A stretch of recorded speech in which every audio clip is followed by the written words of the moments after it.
Un délit d'initié est un délit de marché que commet délibérément un investisseur en valeurs mobilières en utilisant des informations sensibles qui sont de nature confidentielle et dont ne disposent pas les autres investisseurs.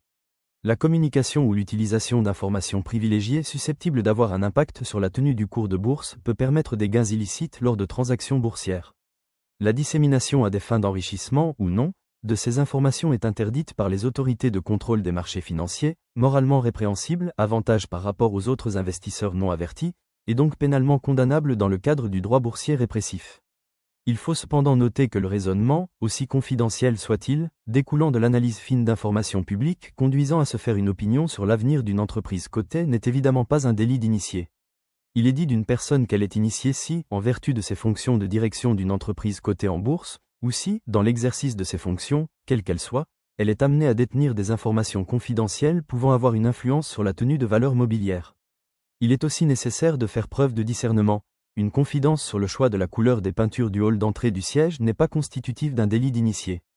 Ce domaine est donc délicat et requiert du bon sens. Il convient de s'imposer, comme règle de conduite, la prudence lors de la dissémination d'informations relatives à des entreprises cotées. L'une des plus anciennes affaires de délit d'initié remonte au naufrage du Titanic le 14 avril 1912 lors de l'entrée en bourse de la société britannique Marconi, qui s'effectua dans des conditions controversées.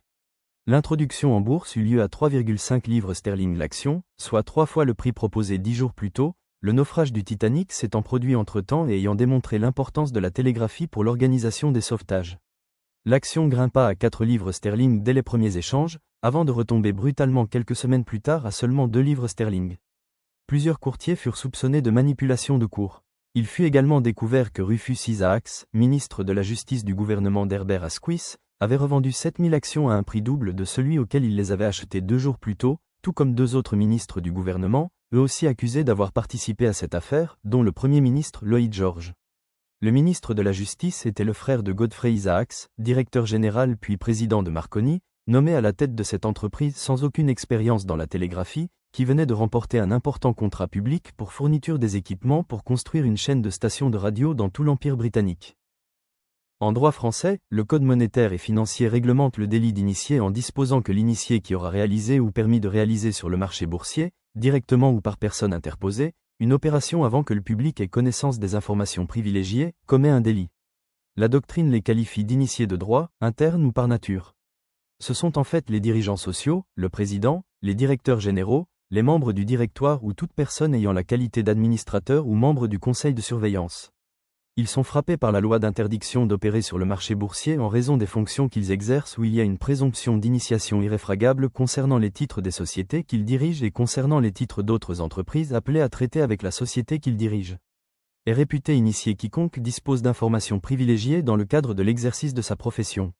L'initié ne voit peser sur lui aucune présomption irréfragable ou simple. Il faut démontrer sa qualité d'initié indirect, le juge répressif devra constater que l'information privilégiée a été acquise à titre professionnel. L'information doit porter sur les perspectives d'évolution ou sur la situation d'un émetteur de titres, sur les perspectives de valeur mobilière ou sur un contrat négociable.